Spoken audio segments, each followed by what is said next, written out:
Alors, bonjour à toutes et à tous. Nous sommes très heureux de vous retrouver aujourd'hui pour ce nouveau webinaire défi. Nous sommes pour l'instant 25 connectés avec 75-78 inscrits. Donc, les gens vont certainement arriver. Ça va nous permettre de rentrer rapidement dans le sujet. Déjà, je vais commencer par vous présenter Défi. Donc, Défi est une démarche qui a été pilotée, créée par 15 dirigeants d'entreprise dans le but de pouvoir partager des expériences, de pouvoir partager des expertises avec comme raison d'être d'apporter des regards croisés opérationnels de dirigeant à dirigeant. Donc nous sommes tous des dirigeants indépendants, mais qui avons la volonté de co-construire avec des valeurs communes, dans un sens de pragmatisme, également avec un certain parler vrai, ce qui nous permet de pouvoir avancer sur les expertises que nous partageons. Alors, aujourd'hui, ce que l'on vous propose, c'est donc ce thème, d'intégrer les outils de prévention pour sécuriser sa stratégie de redéploiement. Il faut savoir que ce sont des outils qui peuvent paraître un petit peu guerriers, mais ce sont des outils de gestion qui doivent être utilisés à bon escient. Lors du précédent webinaire, nous avions évoqué les reprises à la barre du tribunal de commerce, qui est l'ultime solution envisageable pour pérenniser l'activité et les emplois, malheureusement au détriment du dirigeant initial et de ses actionnaires. Aujourd'hui, nous allons faire un retour arrière, prendre de l'avance, beaucoup d'avance, en revenant plusieurs mois en arrière, au moment où les premiers signaux des difficultés se font sentir. Car c'est à ce moment-là, en anticipant, qu'il convient d'agir de façon coordonnée, en s'entourant de spécialistes qui piloteront ce projet en parallèle des équipes opérationnelles, qui pourront ainsi se concentrer sur leur quotidien. L'objectif de ce webinaire, c'est de vous apporter donc des regards croisés opérationnels, pragmatiques, de dirigeants acteurs de cet exercice particulier que constituent les outils de la prévention. Cette approche pluridisciplinaire est celle que nous vivons au quotidien sur les dossiers, puisque la clé est de constituer une équipe élargie autour du dirigeant. Nous allons vous présenter les grandes étapes à respecter pour réussir ce projet visant la pérennité de l'entreprise dans le cadre sécurisant de procédures confidentielles, mandat ad hoc et conciliation, sous l'égide du tribunal de commerce. Comme l'anticipation est le maître mot, nous ne parlerons pas ce matin des procédures judiciaires, sauvegarde et redressement judiciaire, qui, bien que très utiles, sont mises en place lorsque la situation ne permet plus d'opter pour les procédures amiables. L'anticipation est encore plus cruciale aujourd'hui dans le contexte Covid, où les entreprises doivent se réinventer pour s'adapter aux changements de leur écosystème, créer plus de valeur pour le remboursement des dettes générées, notamment le PGE. Je vais vous présenter maintenant les intervenants qui vont participer. Donc, nous avons Bertrand Simon, qui est expert comptable au sein du cabinet L'Oréal. Maître Éric Martin, qui est administrateur judiciaire chez Agiop. Bonjour à tous. Pierre-Yves Fréminet, qui est directeur du pôle industrie et services distribution chez MCG Managers. Bonjour à tous. Cédric Baudard, qui est associé restructuring et restructuration chez Eight Advisory. Bonjour. Frédéric Lafay, qui est avocat associé chez Racine Avocat. Bonjour. Et Guillaume Mullier nous rejoindra pour conclure, qui est président d'Imo Software et président 60 000 rebonds. Nous avons voulu commencer par un élément de contexte et je vais donner la parole à Bertrand, qui, en tant qu'expert comptable, est au contact au quotidien des dirigeants pour avoir un petit peu le ressenti, la vision sur la période actuelle. Bonjour, bonjour à tous. Merci Vincent. Alors, un petit premier focus témoignage, un rapide sur la situation aujourd'hui. Clairement, ce que l'on constate chez toutes les entreprises que l'on accompagne, une grande incertitude avec un pilotage qui reste difficile et une visibilité qui est un vrai sujet, enfin plutôt le manque de visibilité qui est un vrai sujet, à la fois sur le plan international, avec je dirais un contexte économique et géopolitique qui est incertain, et puis également des choses très pratico-pratiques de logistique courante, avec des déplacements qui sont compliqués, qui sont incertains, délais pour avoir des tests Covid quand on a besoin d'aller dans un pays étranger et qu'on ne peut pas se permettre de poireauter 15 jours dans un hôtel à l'aéroport à l'arrivée. Voilà. Alors, ça, c'est je dirais le constat par rapport à l'avenir à très court terme. Et puis, sur le plan de la PME, ce que je constate, en tout cas sur le marché de la PME, c'est qu'on est plutôt en ordre de marche sur la vie des entreprises depuis la période du Covid, avec évidemment un trou dans la raquette sur la période concernée, mais un optimisme et une visibilité, enfin une vie des entreprises qui s'est plutôt un peu, je dirais, solidifié et moins dégradé que ce que les dirigeants attendaient.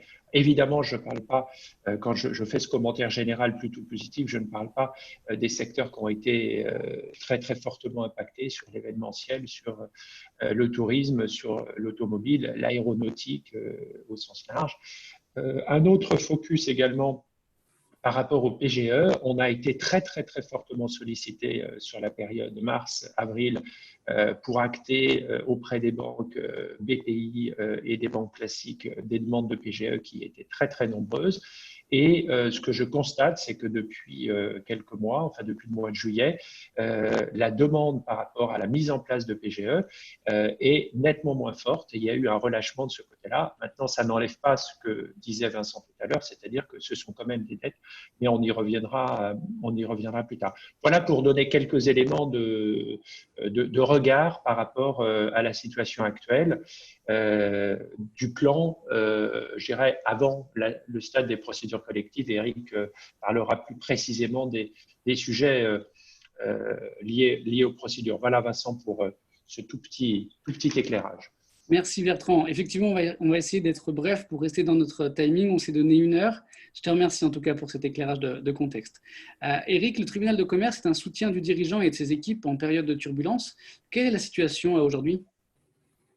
Alors, c'est assez paradoxal. On pourrait penser que dans une année où on annonce 15 points de PIB en moins, il y a une vague de défaillances d'entreprises gérée par le tribunal de commerce. Ce n'est pas du tout le cas. Il y a moitié moins de défaillances d'entreprises à juin 2020 que sur 12 mois glissants, que sur la même période en juin 2019. Donc, par rapport à une activité, on va dire, normative du tribunal, on a diminué de moitié. Donc, concrètement, il y a moitié moins d'entreprises qui ont déposé le bilan ou qui ont fait appel à une mesure préventive à juin 2020. Ça veut dire que les mesures qui ont été mises en place par le gouvernement sont efficaces. Les PGE, les décalages de charges, les aides aux entrepreneurs indépendants ou aux professions libérales, tout ce qui a été fait fonctionne. Et ça fonctionne en trésorerie. Donc, ça décale le problème. La question, c'est comment utiliser ce cash pour faire la restructuration qu'il faut pour arrêter de faire des pertes, de façon à ce qu'il n'y ait pas un risque de défaillance qui soit encore plus fort quand le cash aura été consommé, parce qu'il n'y aura plus cette ressource qui permettait de faire le joint. Donc, c'est l'enjeu du moment, c'est d'essayer d'anticiper ce que va être le marché. Et ça, c'est très difficile. Il n'y a pas de visibilité. La plupart des acteurs qu'on interroge n'ont pas d'idée si leur carnet de commandes va se regarnir ou pas. Donc, il y a une incertitude qui est pointée par tout le monde. Et puis ensuite, il y a un nouvel élément de marché, c'est que la situation sanitaire ne s'arrange pas.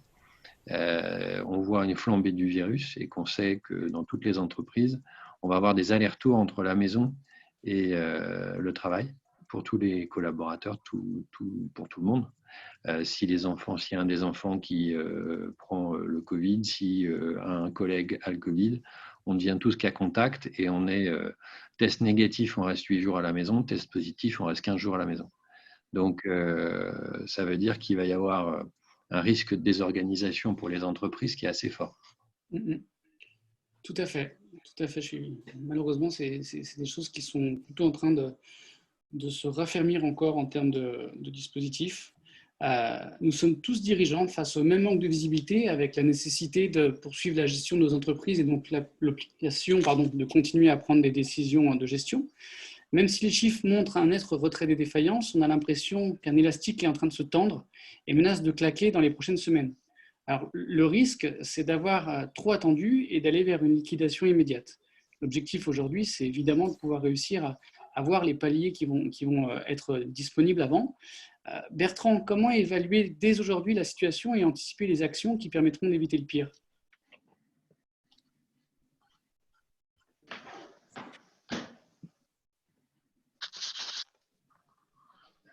Bertrand? Oui, pardon. Oui, parce qu'en fait, ça sonne en même temps sur mon téléphone et donc du coup, ça m'erdoise sur le casque. Excusez-moi. Oui, alors, quelques éléments sur le…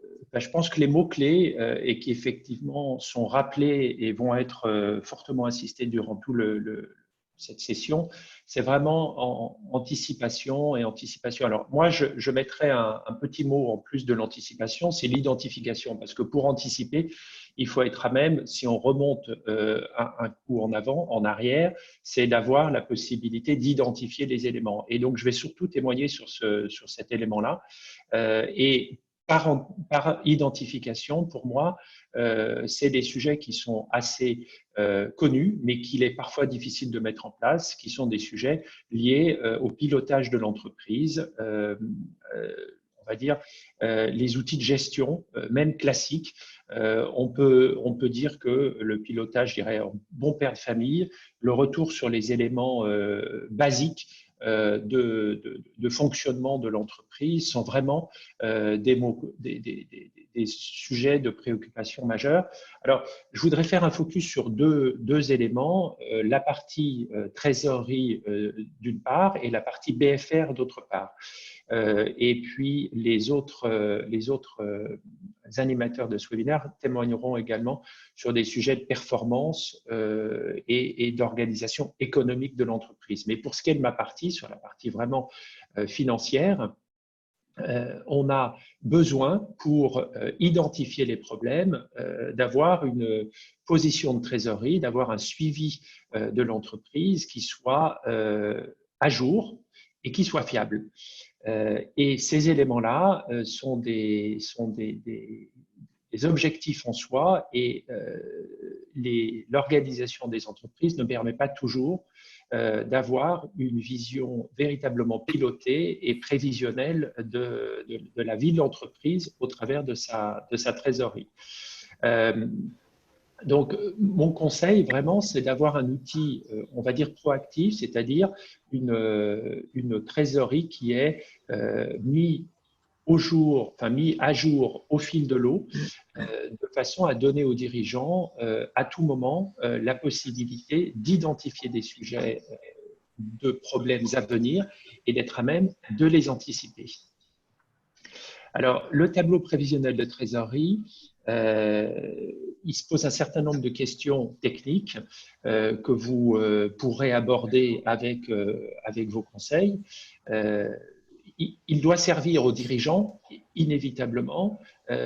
Il doit servir également, enfin, il peut être partagé également avec d'autres partenaires, en l'occurrence vos banquiers, puisqu'ils sont partie prenante de la vie de l'entreprise sur ces phases dont on est en train de parler, qui sont des phases tendues, comme le disait Vincent, avec des élastiques qui se tendent un petit peu. Alors, je ne vais pas rentrer dans la thématique trop technique sur le prévisionnel de trésorerie. Ce qui est important, c'est d'avoir un outil qui est alimenté par l'ensemble des composantes de la vie de l'entreprise, c'est-à-dire qu'il doit prendre en compte l'intégralité des flux et que ce soit des rubriques de chiffre d'affaires, que ce soit des encaissements d'autres natures que le chiffre d'affaires, que ce soit des éléments variables de la vie de l'entreprise, par exemple des bonus pour les commerciaux, le mécanisme des congés payés qui également rentre en ligne de compte. Tous ces éléments de flux doivent être traités, intégrés dans le prévisionnel de trésorerie. On a ensuite une question sur la périodicité qui est celle du prévisionnel de trésorerie, avec un spectre qui peut être plus ou moins long selon la gestion qui est possible au niveau de l'entreprise. En tout état de cause, il faut que vous ayez une vision à 3 mois de la vie future de l'entreprise au niveau de la trésorerie et, de mon point de vue, un prévisionnel qui s'étend et peut-être moins précis, qui s'étend sur une période de 12 mois, voire 18, mais peut-être un système à deux vitesses avec le très court terme, c'est-à-dire dans les 3 prochains mois, où vous avez une très grande précision et vous êtes au minimum à la semaine pour gérer ça, et puis un prévisionnel qui est un peu plus macro, qui s'étend sur une période d'au moins 1 an, dans lequel vous aurez peut-être un peu moins de précision et peut-être qui travaille au moins le mois et non pas à la semaine, comme dans le prévisionnel vraiment de plan de bataille à très court terme. Ça, c'est le premier thème. Le deuxième thème, c'est le BFR. Bertrand, si je peux Oui. en fait, ce que tu nous donnes comme conseil, c'est de pouvoir avoir toujours un tableau de bord qui soit très synthétique, très digeste, qui permette d'avoir un pilotage en temps réel, avec effectivement en compteur central ce pilotage de trésorerie, et puis autour un ensemble de compteurs ou d'alertes qui sont plus liés au métier et plus liés aux particularités, aux spécificités de l'entreprise. On est d'accord ? On est bien d'accord. On est bien d'accord. En fait, je témoignais sur la partie du tableau de bord qui est vraiment la partie financière et les éléments du tableau de bord liés à la performance et aux enjeux plus d'exploitation seront détaillés un petit peu plus loin. Donc moi, je témoignais plus sur la partie Trésor et BFR qui sont des éléments majeur pour le pilotage de l'entreprise, surtout dans des périodes comme celle-là. Mais c'est vrai que le tableau de bord, dans sa version gestion complète, il comprend des éléments de rentabilité, il comprend des éléments d'encours de stock, de gestion de poste client et de multiples alimentations au travers du système d'information qui est celui de l'entreprise, la compta n'étant qu'un parent un peu pauvre de l'ensemble de la gestion de l'entreprise. Mais qui effectivement est central. Ok, Oui. je te remercie Bertrand. Donc, le dirigeant a son tableau de bord. Ce tableau de bord montre que les difficultés sont en train d'arriver. Il a vu son conseil. Son conseil lui confirme qu'il y a des choses à mettre en place, des solutions à engager. Eric, une fois qu'on a cette confirmation, que doit-on faire ? Alors, je vais prendre la suite de Bertrand. C'est vrai que dans la période, comme disent les Américains ou les Anglo-Saxons qui ont le sens de la formule, cash is king. Et que beaucoup de gens gèrent par l'exploitation, c'est-à-dire qu'ils surveillent leur niveau de chiffre d'affaires pour savoir si ils vont couvrir leurs charges du mois. Mais il n'y a pas souvent de tableau de bord un peu précis en trésorerie. Et dans la période, quand ça devient un peu plus difficile, avoir un tableau de bord bien précis et savoir d'où viennent les écarts, c'est essentiel. Une fois qu'on a fait le constat des besoins, se pose la question de savoir comment on va pouvoir convaincre ses partenaires de les pourvoir. Alors, la première chose, c'est évidemment le contact qu'on peut avoir avec ses banquiers, qui peut être tout à fait transparent, constructif. Je ne vois pas les gens sourire derrière l'écran, mais de temps en temps, ça peut être plus tendu. Mais quand même, la norme, c'est déjà d'avoir un peu de transparence avec sa banque et puis d'essayer de partager la situation. Si on sent que la difficulté ne va pas pouvoir être traitée facilement, parce que le banquier manque de visibilité, parce qu'il n'y a pas de bons résultats, il faut envisager de traiter le problème. Alors, traiter le problème, la clé de dire, c'est anticiper. Il ne faut pas mettre les banquiers autour de la table en disant il y a une impasse de trésorerie dans 15 jours, qu'est-ce qu'on fait, quoi. C'est vraiment l'anticipation qui va laisser le temps à la discussion de s'installer. Il faut que chacun réfléchisse. Et puis, c'est aussi l'anticipation qui va être appréciée par le banquier en se disant cette entreprise-là, elle est gérée par quelqu'un qui prévoit les choses et c'est déjà commencé la discussion du bon côté.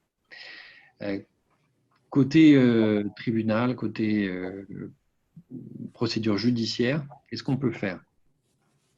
Il y a deux types d'opérations, procédures qui sont possibles au titre du livre aussi du Code de commerce, c'est les procédures de prévention et les procédures judiciaires.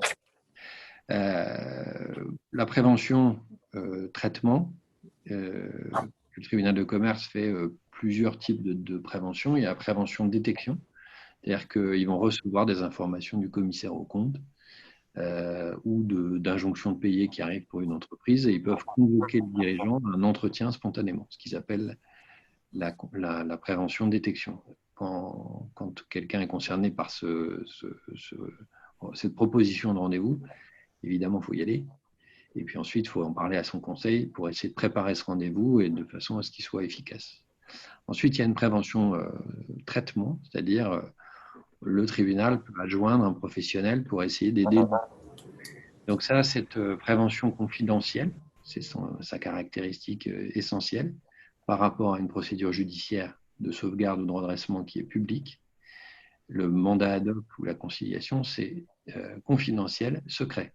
Il n'y a que les personnes qui seront appelées à la table de discussion qui seront au courant. Donc le tribunal désigne un mandataire ad hoc ou un conciliateur, qui est la plupart du temps un administrateur judiciaire, parce qu'on est habitué à ces processus et on sait gérer une difficulté judiciaire ensuite. Donc on peut toujours être l'interlocuteur de toutes les parties prenantes, que ce soit les banquiers, parfois les salariés, parfois l'État pour ses créances publiques, les actionnaires. Enfin, il y a beaucoup de parties prenantes dans une entreprise et l'administrateur peut être l'interlocuteur de chacune, que ce soit en prévention ou en procédure judiciaire. Mais comprenez dans mon discours que l'anticipation, c'est le maître mot. Et l'expérience se cumule avec le mandat judiciaire qui nous donne un point supplémentaire dans la discussion. Et parfois, par exemple, un PGE qui a été refusé, revenir avec un mandataire ad hoc, ça peut être le moyen d'affermir la position de l'entreprise, de rééquilibrer un rapport de force qui n'est pas toujours dans le bon sens, et donc de rouvrir une discussion, mais à laquelle il faudra amener des éléments nouveaux. En termes de résultats, c'est quand même le point qui intéresse le plus. On observe que les procédures de prévention, c'est environ 70% de réussite, et que les procédures judiciaires, c'est 30% de plans, 30% de plans de redressement, 30% de plans de cession et 30% de liquidation. Donc, du point de vue de l'actionnaire dirigeant, qui est souvent le profil du dirigeant des PME et TPE de la région, dans un cas, c'est 70% de cas où il conserve la maîtrise de son entreprise et de son avenir, et dans l'autre cas, c'est 30%. Donc, comme qui dirait, il n'y a pas photo. Donc, la procédure de prévention, elle va consister à mettre la plupart du temps les banquiers autour de la table. C'est les partenaires qu'on choisit pour financer le retournement de l'entreprise. Donc, on quantifie les besoins. On se dit, voilà l'enveloppe qu'il faut. Et après, on réfléchit ensemble avec le dirigeant, avec les conseils, avec l'expert comptable, l'avocat, enfin, toutes les composantes de l'entreprise. On réfléchit à comment on pourvoit le besoin en financement. Est-ce que c'est un besoin court terme, moyen terme ? Est-ce qu'il faut que les actionnaires se joignent autour de table? Est-ce qu'on peut se profiter un peu de passif public? Et on essaie de trouver une solution équilibrée où chacun signe en bas de la page. Une procédure consensuelle, ça veut dire qu'on ne peut forcer personne. On doit arriver à un accord qui est signé par tout le monde. Parfois, ça ne suffit pas d'aménager l'existant. Il faut envisager d'apporter de la new money, du new cash. Ça, c'est la configuration qui est la plus compliquée parce qu'on est face à des banquiers qui ont une incertitude sur les perspectives de l'entreprise et on leur dit d'en remettre. Donc là, il faudra souvent préparer la question des garanties qu'on peut donner pour avoir un nouvel apport de cash. L'idée, c'est de réunir sur le budget de l'entreprise le tableau de bord et de voir comment on finance les besoins. Pour finir sur le traitement aujourd'hui dans la période Covid, moi j'observe que les entreprises qui sont endettées plus que d'habitude avec le PGE, avec les décalages de charges, vont se retrouver avec vraiment la nécessité de prévoir comment le remboursement de tout ça va passer. S'il y a une impasse prévisible en 2021, il faut se mettre autour de la table tôt, parce que ce n'est pas au moment de l'impasse qu'on pourra prendre une bonne décision. Si on arrive trop tard dans la crise, on va arriver directement vers des procédures de sauvegarde ou de redressement judiciaire qui ne sont pas celles qui préservent le plus la valeur.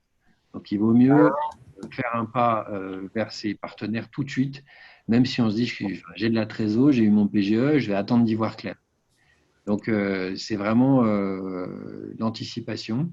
Ensuite, les banquiers vont avoir au premier trimestre 2021 une surcharge de travail très importante parce qu'ils vont avoir à discuter avec toutes les entreprises avec lesquelles ils ont fait des PGE de la façon dont elles amortissent ces PGE. C'est 2 mois avant l'échéance, c'est-à-dire ils ont conclu le prêt en 2020. Et la première année, on ne paye rien pendant 12 mois. Et 2 mois avant l'échéance, on doit dire côté de l'emprunteur comment on rembourse.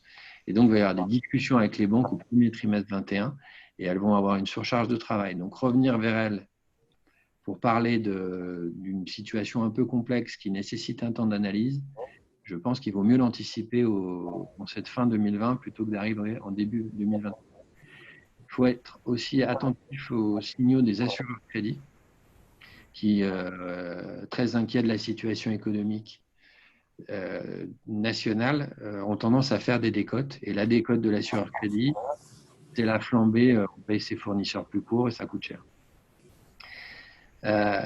Enfin, on pense toujours au décalage de charges. Les pouvoirs publics ne peuvent pas faire l'effort seuls. C'est-à-dire que ça ne suffit pas d'aller devant le SIE ou l'URSSAF pour dire je ne peux pas payer les charges, je ne paye pas pendant 3 mois, je ne paye pas pendant 4 mois. Il faut vraiment utiliser ce levier qu'on a. Ils sont assez ouverts à la discussion, mais en se disant que c'est un tour de table. Que font les banquiers? Et les pouvoirs publics viennent boucler la négo. Donc, il faut vraiment essayer d'avoir la démonstration que tous ceux qui sont intéressés par le devenir de l'entreprise font un pas, parfois l'associé, l'actionnaire, les pouvoirs publics, les banquiers, les assureurs crédits. Il faut aller chercher un accord le plus large possible qui permette d'assurer le financement et de donner de la visibilité aux banquiers qui se disent « je reprête en PGE », mais il y a une visibilité, on passe l'impasse de trésorerie et après il y a des résultats. Ok, merci Eric. Donc si je projette dans la position donc, du dirigeant et je retiens 2 mots, consensuel et confidentiel. Je me mets sous une procédure amiable qui me permet de poser un cadre. Ce cadre est tenu par le mandataire ad hoc ou le conciliateur et je vais pouvoir, dans ce cadre-là, avoir du temps qui va me permettre également de reposer une stratégie et c'est cette stratégie que j'irai également présenter à ces différents partenaires. Oui, tu as raison, je complète d'un mot. Le mandataire ad hoc, il met tout le monde autour de la table très vite et on essaie de s'entendre pour suspendre les amortissements moyen terme et les dénonciations de court terme qui auront pu intervenir. Le banquier qui a dit je dénonce le découvert. Donc on obtient un moment de pause qui permet de faire l'état des lieux et de discuter avec les banquiers de l'avenir. Donc on a un moment de calme et de répit pour faire ça. C'est pour ça qu'il faut être encore en état de le faire en termes de cash. Tout à fait. Donc on est dans une bulle, on a un peu de temps, mais pas non plus de façon exponentielle. Pierre-Yves, une fois qu'on est dans cette condition-là, comment on va pouvoir mettre en place une stratégie, se réorganiser? Alors, je crois que dans cette période, le dirigeant doit être suffisamment lucide pour pouvoir apprécier la situation de son entreprise et surtout d'avoir le réflexe d'aller s'entourer pour partager cette vision-là et prendre du recul. Il y a plusieurs règles à respecter. La première d'entre elles, c'est véritablement de se donner des priorités. On l'a vu, la gestion du cash, la réduction du BFR sont le point essentiel dans cette démarche-là. Et évidemment, lorsqu'on aborde cette partie cash, BFR, Eric l'évoquait à l'instant, on va peut-être déjà entrevoir la nécessité d'aller renégocier un passif, qu'il soit fiscal, social, fournisseur ou autre. Il faut aussi qu'on puisse se projeter et voir comment on peut restructurer des financements existants ou lever des financements alternatifs, facturage, des financements sur actifs, des scissions immobilières ou autres. Donc ça, c'est le premier point, on l'a largement évoqué sur la gestion du cash et le BFR. Le deuxième, c'est que rapidement, il va falloir se concentrer sur les marchés qui sont profitables, ceux dont la marge brute est positive et significativement positive parce qu'on verra qu'on va devoir peut-être abandonner certains segments de marché où la rentabilité n'est pas présente. Le troisième point, c'est d'améliorer les process, évidemment l'efficacité des collaborateurs et dernier point, la réduction des coûts. Donc, tout ça pour dire qu'au travers de ces priorités, il faut rapidement pouvoir engager un diagnostic stratégique 360 qui va permettre de focuser sur l'efficacité de l'entreprise dans toutes ses composantes. On est bien sur un 360 degrés. Quelle est la capacité de l'entreprise à répondre à sa vision et à ses enjeux stratégiques? Comment elle se positionne sur son marché? Quel est son potentiel d'adaptation aussi à son environnement? Et puis, je dirais qu'il va falloir aussi apporter aux dirigeants une vision extrêmement précise et objective de la performance de l'entreprise par rapport à son marché, par rapport à son concurrent, ses concurrents, et de voir quels sont les axes d'évolution, mais aussi, surtout, quels sont les écarts entre l'entreprise et ses concurrents. Donc, effectivement, à l'issue de ça, on va pouvoir valider un schéma stratégique. Donc, on fait une photo de l'opérationnel. On a toutes les dimensions de l'entreprise qui ont été auditées par des experts opérationnels. Et à partir de là, on s'engage sur une décision. En réalité, on a, Cédric, relativement peu de choix réellement. Oui, effectivement, pour compléter, pour prendre un peu la suite de ce que dit Pierre-Yves, moi je pars de deux états de fait. Un premier qui a été bien rappelé là, depuis le début, c'est anticiper pour garder le contrôle. C'est vraiment essentiel. On le répète aussi beaucoup. Et puis, c'est agir pour aussi regagner de la valeur, très clairement. On part aussi d'un constat qui est que 100% des entreprises, 100% des groupes, de manière générale, qui soient profitables ou en difficulté, ont 5 à 10% de problèmes au sein de leur entreprise, au sein de leur groupe. Et donc, ces problèmes, il faut les traiter. Alors, nous, on a une approche, par exemple, pour l'anglicisme, une approche qu'on appelle RCRV, c'est Regain Control, Restore Value.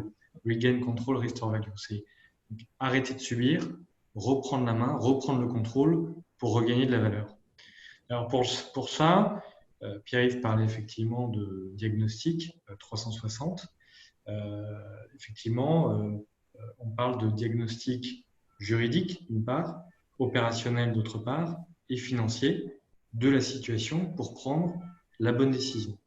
Donc, je ne vais pas trop parler de ces sujets-là, mais diagnostic juridique, c'est est-ce que l'actif qui est en difficulté ou qui a des problèmes, est-ce qu'il est logé dans une société à part ou non?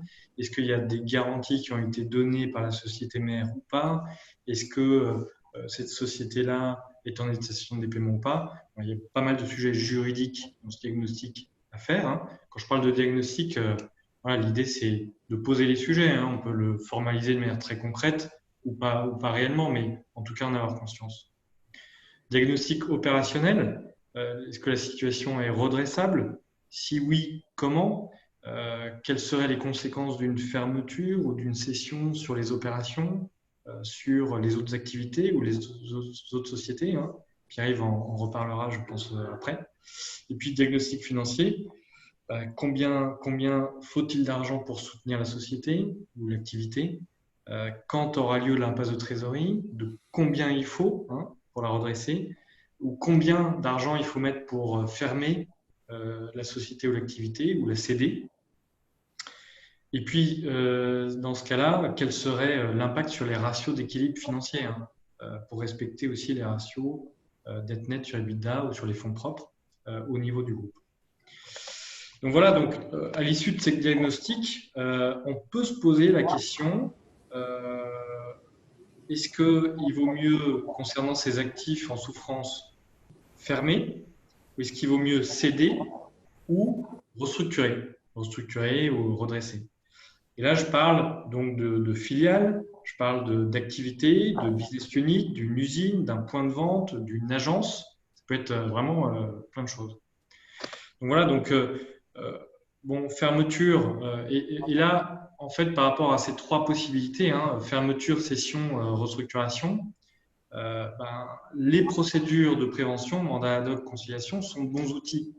Pourquoi? Parce que dans le cadre d'une fermeture, on peut être amené à avoir des discussions, des négociations avec les banques si les dettes sont attachées à l'actif, hein, qui fait l'objet de la fermeture. On peut avoir des discussions avec le CSE au niveau du groupe, on peut avoir des discussions avec les organismes publics, etc., etc.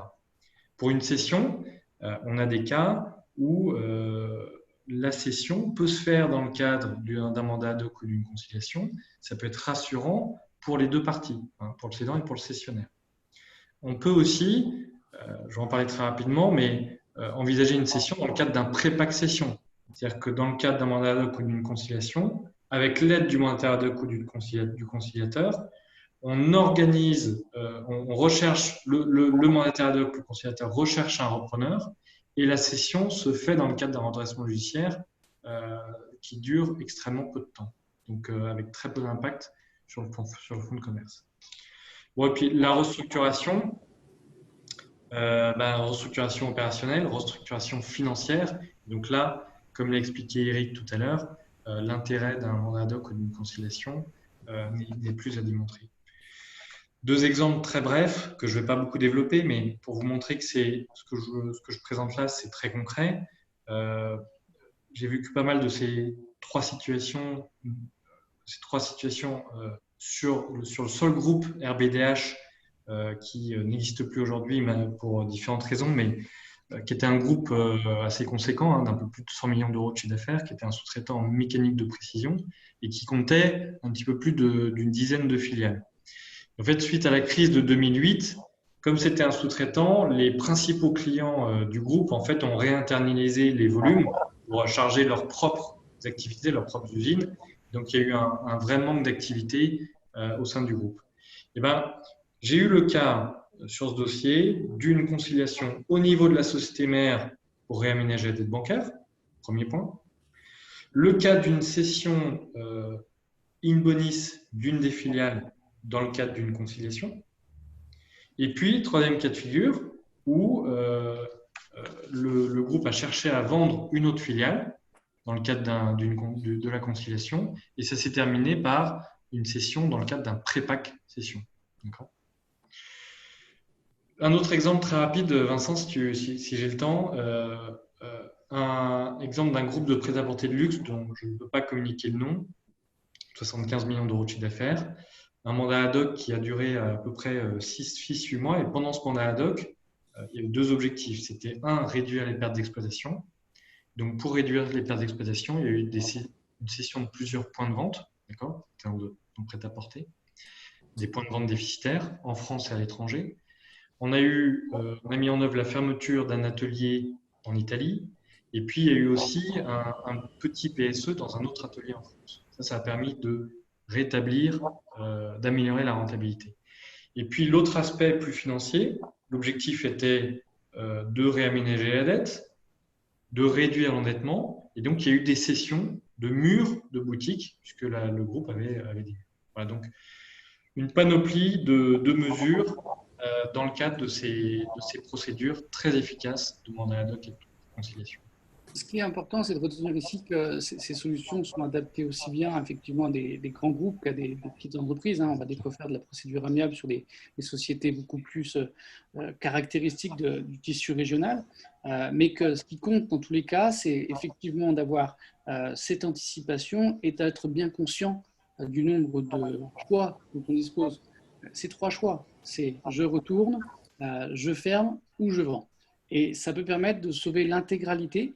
Donc, c'est toujours mieux de se couper d'un petit morceau que de laisser gangréner et aller sur une difficulté. Merci Cédric. Pierre-Yves, une fois que le dirigeant a arrêté sa stratégie avec l'aide de son équipe élargie, comment on traduit ça sur l'opérationnel ? Oui, alors, dans le prolongement de ce que vient de dire Cédric, j'ai évoqué tout à l'heure un certain nombre de règles à respecter, dont la première, c'était de se donner des priorités. Tout ça dans un diagnostic qui aboutit à des choix stratégiques. Je crois qu'il y a aussi une deuxième règle qu'il ne faut surtout pas oublier, c'est l'alignement des intérêts de toutes les parties qui sont concernées. Donc, vous avez des actionnaires, vous avez des administrateurs, vous avez des banquiers, vous avez des fournisseurs, vous avez des salariés, vous avez tout un écosystème avec lequel il faut communiquer. Il faut communiquer sur la situation de l'entreprise, il faut communiquer sur les voies de sortie, sur le plan qui est évidemment envisagé, qu'il soit de restructuration ou de retournement. Mais en tout cas, ce que l'on vise, c'est vraiment défendre l'intérêt social de l'entreprise, c'est-à-dire la pérennité de l'entreprise. Donc, il faut absolument que tout le monde soit aligné avec les orientations et les décisions qui sont prises. La dernière des règles aussi, c'est de se donner quelques facteurs clés de succès. Évidemment, on l'a vu tout à l'heure, mais en travaillant sur le cash, le BFR, c'est aussi de se donner les bouffées d'oxygène qui vont permettre de financer les plans. Donc, il faut avoir du cash pour financer un plan de restructuration. Et on a identifié et on a vu précédemment quelques leviers. Et puis aussi, il faut s'assurer qu'on est devant un marché, que le marché il est pérenne, qu'il est profitable et qu'on va pouvoir prendre ou reprendre une position sur ce marché-là. Donc, effectivement, après cette phase de diagnostic et de choix stratégique, il faut enclencher le plan d'action. Et je dirais que quel que soit le scénario stratégique qui est retenu, toutes les actions qui vont être menées vont impacter l'entreprise dans sa globalité. Aussi bien que l'on soit sur de la cession, de la fermeture, de la restructuration, tout ça a des impacts globalement sur l'entreprise. Donc, je voudrais prendre à dessein l'expérience menée sur une entreprise grenobloise qui fait à peu près 30 millions de chiffre d'affaires. Une entreprise qui s'est trouvée étranglée suite à certainement des choix stratégiques qui n'ont pas été opérés en temps et en heure et qui s'est trouvée face à une situation de trésorerie assez difficile. Très rapidement mise sous mandat ad hoc et à partir de là, on a pu travailler effectivement sur un plan de restructuration. Cette entreprise familiale a pris aussi la décision de céder des actifs, des actifs immobiliers qui ont permis évidemment de financer ou en tout cas de venir aux côtés des partenaires financiers pour financer ce plan de restructuration. Mais dans le détail, lorsqu'on aborde des sujets très opérationnels, on s'est recentré en tout cas sur les marchés rentables. Comme je vous le disais, on a revu l'ensemble du catalogue avec une augmentation des prix, par exemple, qui a un impact direct sur le résultat net. En l'occurrence, là, c'est 200 000 € d'impact sur le résultat net. On a arrêté tout ce qui était vente sur mesure. On a recentré les gammes de produits avec 3 catégories, par exemple. Les produits qui sont incontournables, donc qui sont maintenus avec leur prix et des délais de livraison courts. Les gammes de produits classiques pour lesquels on a majoré le prix de 15% et on a rallongé les délais, donc tous les impacts sur la chaîne de production. Et puis les produits qui sont en fin de vie, où on a supprimé du catalogue toutes ces références. Et ça a représenté 40% des références. Donc quand on fait ce travail, voilà, on peut arriver à des restructurations, ne serait-ce que sur le catalogue produit, extrêmement significatives. Au-delà de cela, je dirais il y avait un certain nombre de points de blocage internes qui étaient des goulets d'étranglement dans les prises de décision et dans l'efficacité globale. Donc là, c'est de pouvoir mieux maîtriser la chaîne coût, délai, qualité. Et en ayant des actions particulières, on a pu augmenter le taux de service de 32%, ce qui est énorme, gigantesque. Mais quand vous vous êtes jamais posé la question de l'efficacité et de la performance de votre outil, oui, c'est évidemment des chiffres qui peuvent paraître exubérants, mais qui sont très probants. On a de la même façon revu tout le management de la production en mettant en place une vraie fonction gestion de production, c'est-à-dire planning, ordonnancement, appro, logistique. Et là, on a fait plus de 100 cas de gains annuels. Évidemment, on a travaillé sur le nombre des intérimaires, sur les heures supplémentaires. On a augmenté le chiffre d'affaires par collaborateur de 13%, ce qui est évidemment très conséquent aussi. On a mis en place une organisation distincte, que ce soit pour des produits récurrents ou pour des produits spécifiques. Et notamment sur les produits récurrents, on a augmenté la productivité. On est passé de 92 à 99%. On a optimisé les stocks et donc on a réduit la valeur de ces stocks de plus de 650 000 €. Là aussi, c'est considérable. Sur les achats, donc repenser la stratégie achat et par des actions très, très rapides. Hein, il faut aller chercher des goodwins rapides. Là, on a des gains sur les achats qui sont de l'ordre de 150 000 € sur le résultat net. On a aussi imaginé le recentrage d'activités sur le cœur de métier de l'entreprise, où on a externalisé des activités qui sont marginales et où on a recentré et regroupé des activités sur un seul site.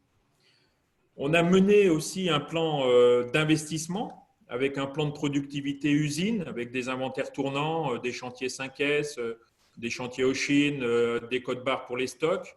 Donc, on a investi à peu près 200 000 €, mais on a fait des gains de productivité qui sont de l'ordre de 530 000 € annuels. Donc, investir 200 000, gagner 530 000, voilà, c'est le genre de KPI qu'il faut pouvoir suivre. De la même façon, on a structuré aussi l'entreprise avec un vrai comité de direction, avec des key people de niveau N-1 qui ont toutes les compétences pour déployer la stratégie et pérenniser l'entreprise. Donc voilà quelques actions que l'on pointe du doigt qui sont très opérationnelles, qui se mettent en place dans un temps extrêmement court. Hein. Toutes ces actions-là, on les a initiées à l'issue du premier mois de diagnostic. Et dans les 3 mois qui ont suivi, on avait déjà inversé la courbe de trésorerie. Et ensuite, ça s'est poursuivi. Parce qu'on voit bien que ce sont toutes des actions qui, prises séparément, sont impactantes, mais dont la somme représente des volumes qui sont considérables. Considérables, tout à fait. Merci. Frédéric, donc là, ça c'est la réorganisation interne, mais tout ce qu'on va vouloir mener vers nos partenaires extérieurs, ça nécessite aussi de pouvoir réussir à revalider des contrats, peut-être à renégocier certaines choses. Comment aujourd'hui sécuriser sur le plan juridique les décisions rendues obligatoires pour la pérennité de l'entreprise? Ouais. Alors là, on s'inscrit vraiment dans la suite de ce que vient de dire Pierre-Yves, hein, puisqu'il a déjà abordé un peu ces sujets de manière rapide, mais effectivement, parmi les décisions qui permettent de pérenniser l'entreprise, donc décisions qui ont été co-construites par toute l'équipe qui assiste le dirigeant dans cette manœuvre d'anticipation, j'allais dire, il y a effectivement les décisions qui portent sur l'écosystème contractuel de l'entreprise avec ses partenaires. Alors, parce que la pérennité de l'entreprise peut aussi nécessiter la renégociation de certains contrats, avec notamment des objectifs, ce que vient de dire Pierre-Yves, de réduction des coûts ou d'augmentation des recettes, négociation que le partenaire juridique doit sécuriser. L'avocat conseil, d'ailleurs, est souvent le partenaire de cette renégociation, dans la mesure où il connaît l'environnement contractuel de l'entreprise, pour avoir souvent, quand il est partenaire historique, participé à la rédaction et à la négociation des principaux contrats de l'entreprise. Alors c'est vrai que, fort de cet historique, il est à même de traiter en priorité les contrats essentiels au financement et à l'activité de l'entreprise, toujours avec cet objectif de bien sécuriser ces renégociations de façon à ne pas rajouter aux difficultés qu'on a identifiées dans la phase de diagnostic. Alors, j'ai un exemple tout à fait actuel, puisque on assiste l'un de nos clients dont l'activité a été particulièrement impactée par la crise sanitaire, dans la renégociation d'un contrat de fourniture avec son principal client, avec pour objectif affiché et principal d'augmenter les marges, puisque dans la phase de diagnostic, l'expert comptable de cette entreprise avait clairement identifié une insuffisance des marges sur ce contrat, et dans la mesure où ce contrat porte sur le client principal, c'est vrai que c'est important d'entamer cette renégociation qui donc est en cours et qui se passe plutôt bien. On devrait y arriver. Voilà. Dans le cadre donc de cette renégociation contractuelle, on priorise évidemment les contrats les plus essentiels. Alors, à titre d'exemple, évidemment, ça concerne les contrats de financement, les baux commerciaux qui, dans les PME, sont souvent une charge importante dans l'entreprise, les contrats fournisseurs et les contrats clients, avec, pour ce qui concerne les contrats existants, donc un discours d'approche avec les partenaires commerciaux validé par l'équipe élargie, comme on l'a dénommé, présentant la situation, l'intérêt qu'il y a à trouver une solution commune avec notamment un objectif qui est d'éviter les défaillances en série.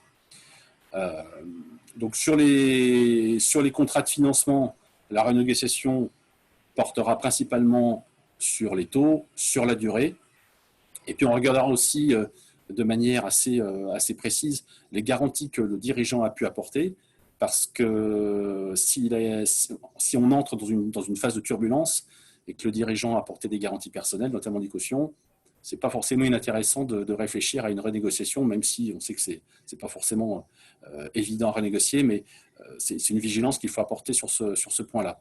Sur la partie baux commerciaux, on pense évidemment au montant du loyer, on pense aussi à une négociation sur l'échelonnement des loyers qui pourrait être impayé, mais on peut aussi réfléchir, le cas échéant, à une diminution des surfaces louées qui permettent effectivement d'obtenir cet objectif de réduction des coûts.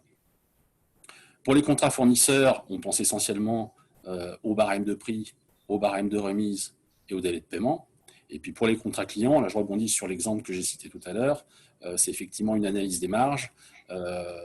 On peut aussi faire porter cette renégociation sur les délais de règlement, également la politique de remise et en interne dans l'entreprise, la gestion des impayés, dont on sait que beaucoup d'entreprises ont une trésorerie assez serrée parce que les délais de règlement de leurs clients sont beaucoup trop longs.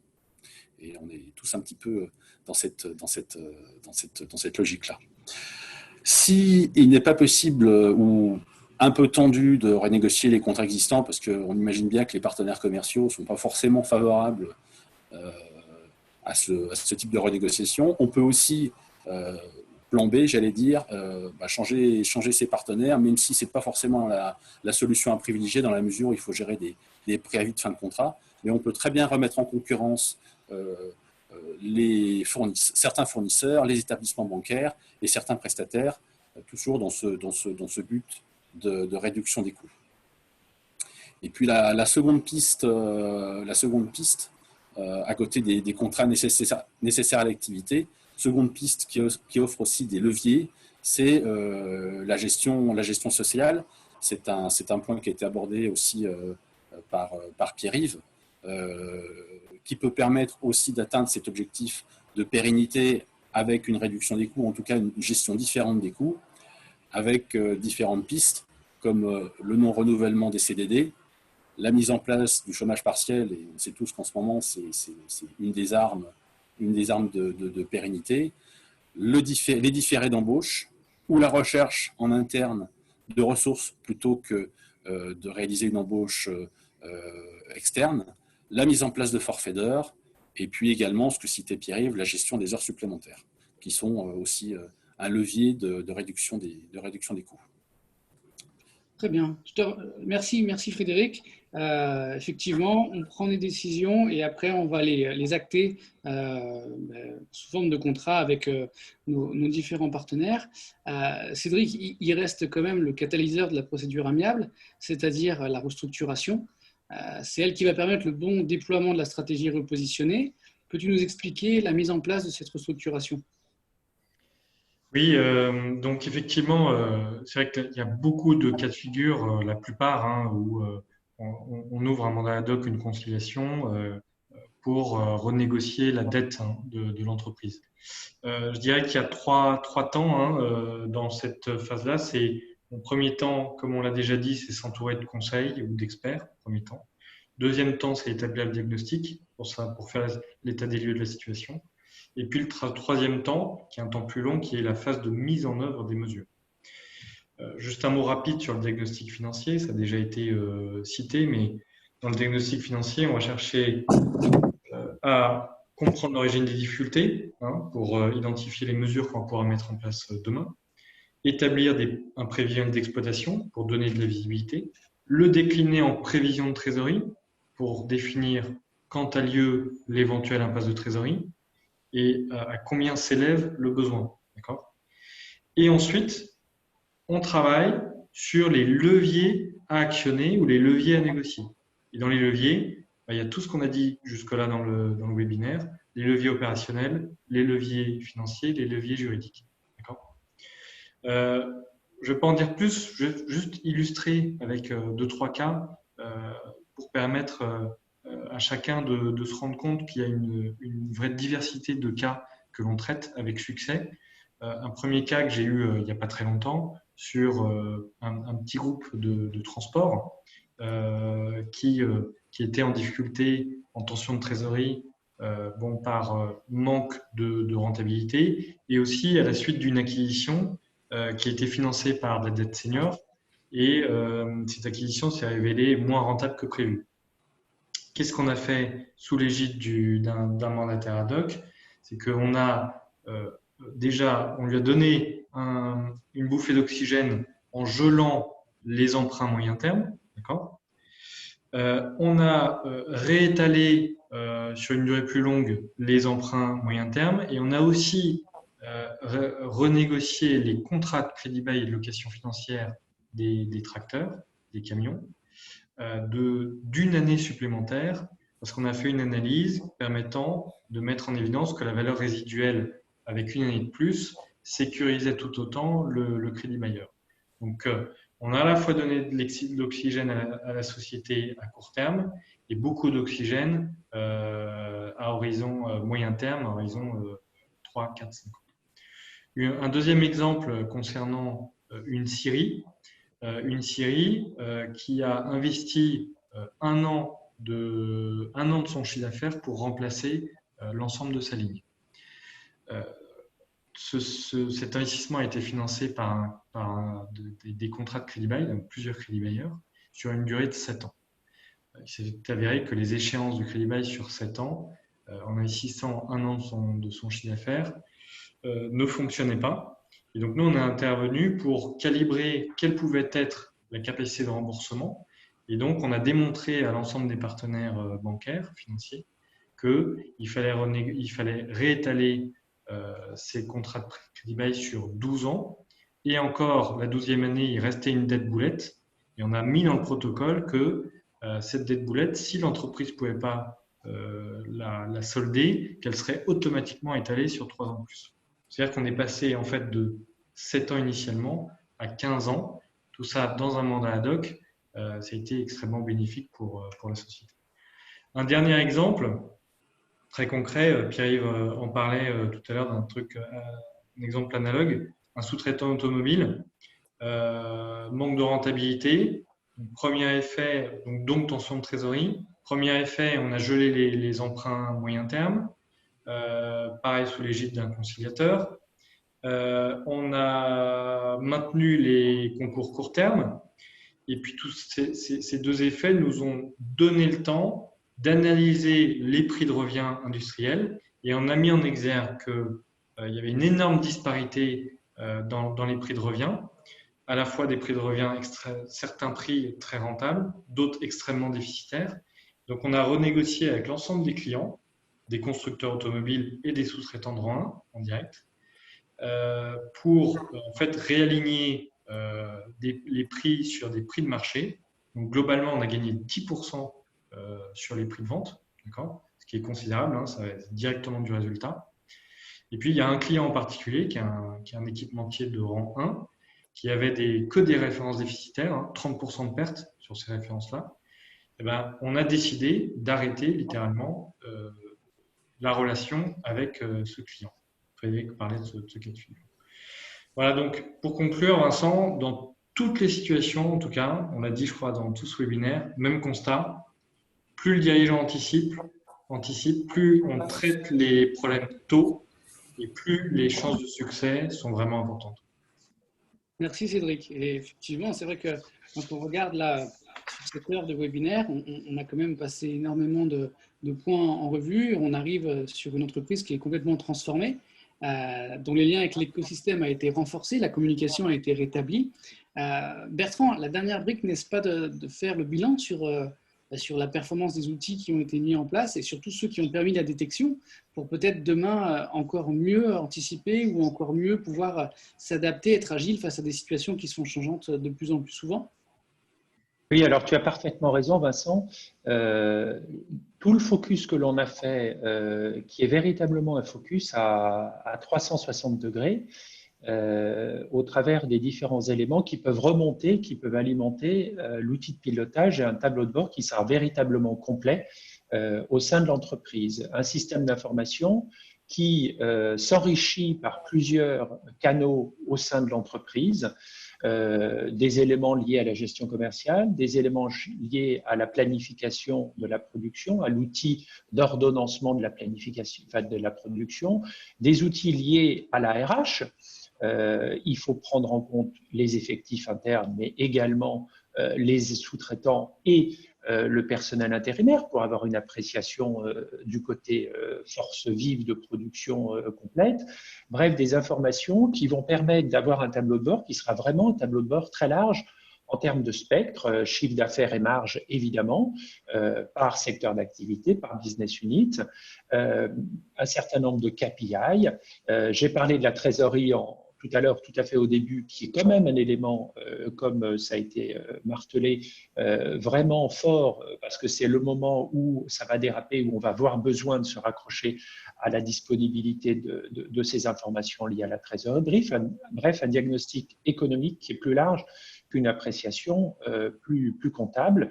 Et l'idée pour nous, telle qu'on vous l'a présentée, c'est vraiment de dire reprenons la main d'un mode défensif où on subissait les choses, on passe à un mode plus proactif où on va se donner les moyens d'anticiper les choses. Alors, une attention sur la performance des outils. Il ne faut pas non plus n'être que concentré sur un objectif d'une précision ultime.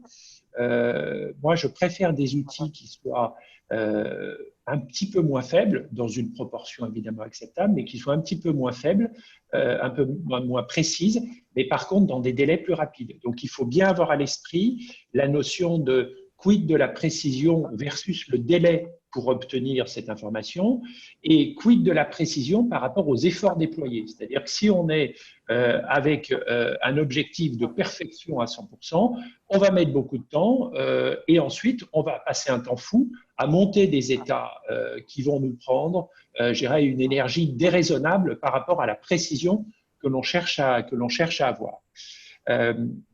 Sur l'évolution des outils, c'est vrai que le monde dans lequel on est, et je ne reviens pas sur les effets Covid, mais je voulais plutôt donner un éclairage sur les éléments numériques et digitaux, puisque grâce à ce monde et aux outils, Guillaume en parlera peut-être tout à l'heure, mais le monde dans lequel on est permet aujourd'hui de mettre en place des solutions collaboratives et des solutions véritablement temps réel qu'on avait du mal à imaginer dans le passé. Et je le vois bien par rapport à notre métier, où on est non pas à rendre compte sur une photo du passé, et on est un des éléments de la chaîne de construction des éléments de reporting et du contrôle de l'entreprise, où on va capter des flux et aider le dirigeant dans sa prise de décision. On devient plus contrôleur financier des informations qui y viennent au fil de l'eau, plutôt que de donner la photo au mois de mai des comptes de l'année précédente. Donc, c'est vraiment un élément fort dans tous les métiers de la finance, c'est effectivement la capacité de travailler en mode collaboratif et en échange avec nos clients, avec les entreprises pour alimenter toutes ces informations-là. Pour donner par rapport à quelques cas précis sur les conseils que l'on voit au quotidien et de la capacité de l'entreprise à faire face à ces échéances et à ces éventuelles impasses, Je crois qu'effectivement, on a parlé d'écosystème et c'est vraiment un élément qui est très important. Mettez tout le monde autour de la table pour avoir une bonne photo sur la situation. Il y a les actionnaires d'un côté, il y a votre banque et la responsabilité de chacun de nous par rapport à des difficultés que l'on peut anticiper, c'est véritablement de les mettre de façon adulte, de façon partagée avec les partenaires que vous avez. On a parlé d'écosystème.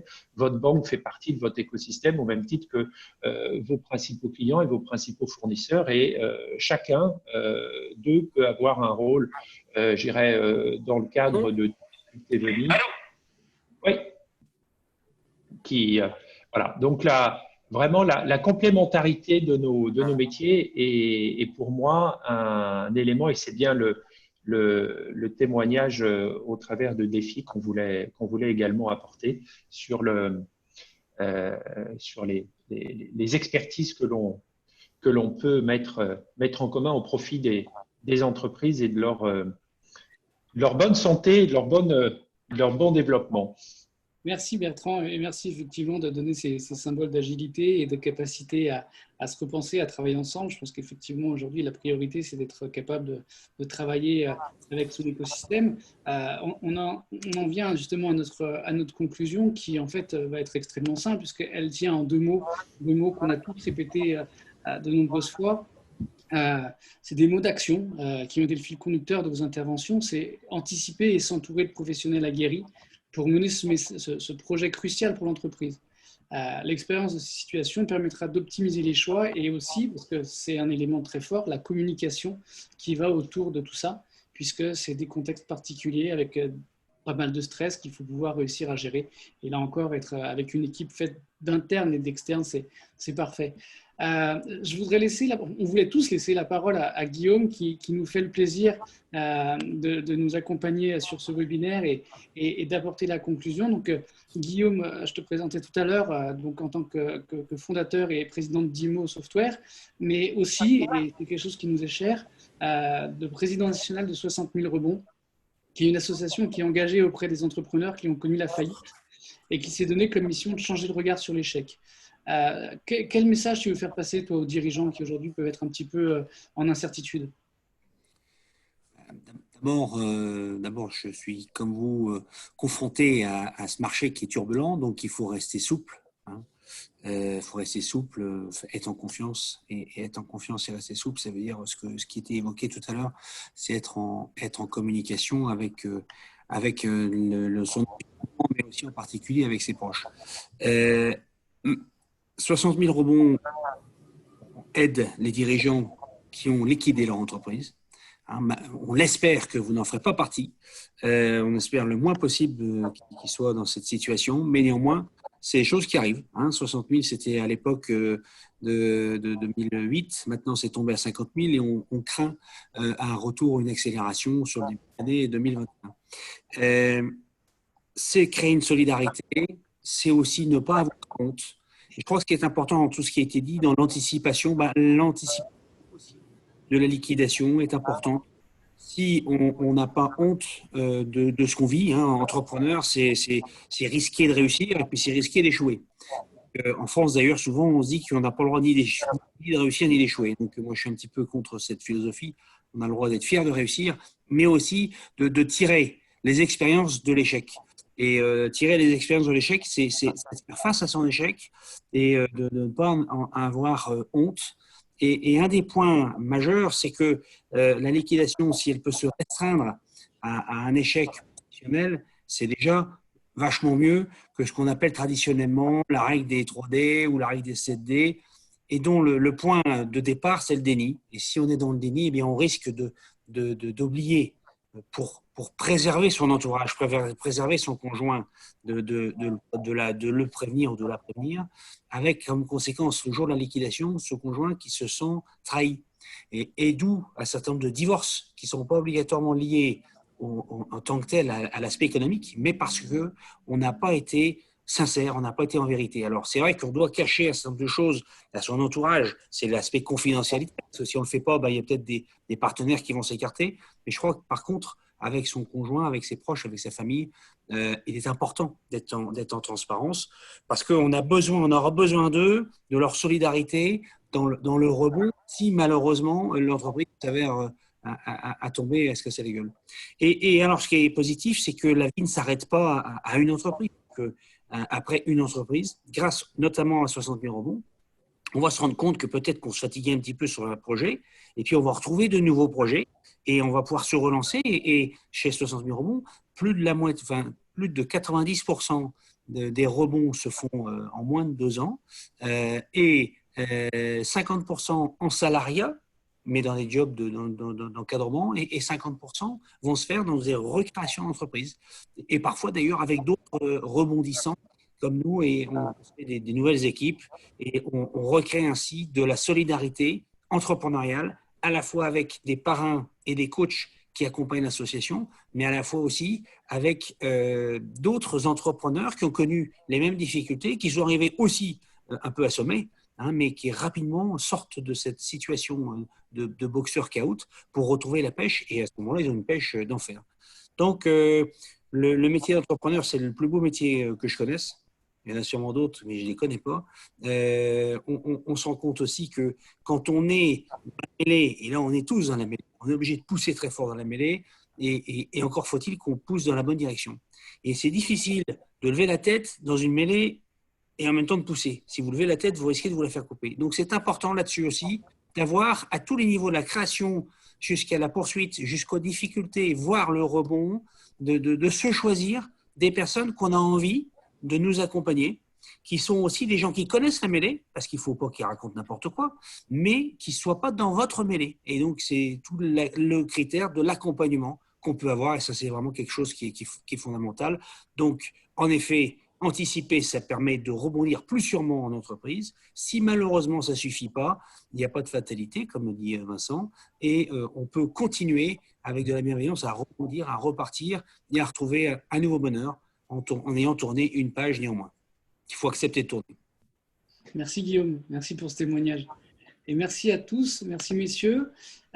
C'était un très beau webinaire qui était plein d'exemples. J'espère qu'il a plu également à tous les gens qui nous ont suivis.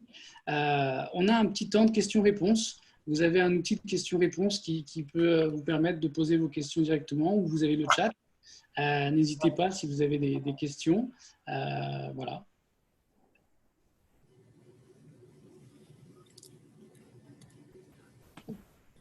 De toute façon, vous avez ici nos coordonnées. Je voulais remercier également Medec qui a été notre partenaire sur cet événement. On laisse une minute. Des fois, il n'y a pas de questions tout de suite. N'hésitez surtout pas à récupérer les adresses mail des uns des autres. Je crois que vous l'avez compris, on travaille en équipe. Donc, on aura la capacité à s'envoyer les sujets en fonction de la personne qui sera la plus adaptée pour répondre. Ah, attendez, j'ai quelque chose. Hop. Merci à tout le monde. Merci à tous, bien sûr. Merci à tous. Merci. Bonne journée. Merci. Bonne journée. Bonne journée. Au revoir. Au revoir. Au revoir, merci. Au revoir.